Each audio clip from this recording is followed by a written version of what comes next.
Hello. Got me a new pocket watch here.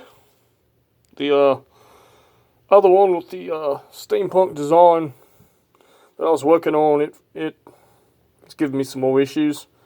I looked at the hands and I had to like straighten them out. Then ended up breaking the stem because I was having some other issues with it. It was going too fast, so I cleaned it. One thing led to another, ended up throwing it away. But I got this new one from Amazon Prime. It's a little bit better quality anyway. Yep. It's by a brand called Toshiba. Mighty good watch. Yes, sir. It has a glow-in-the-dark face, but it doesn't show up bright enough in the darkness to really be able to see it. And all this lights up around here.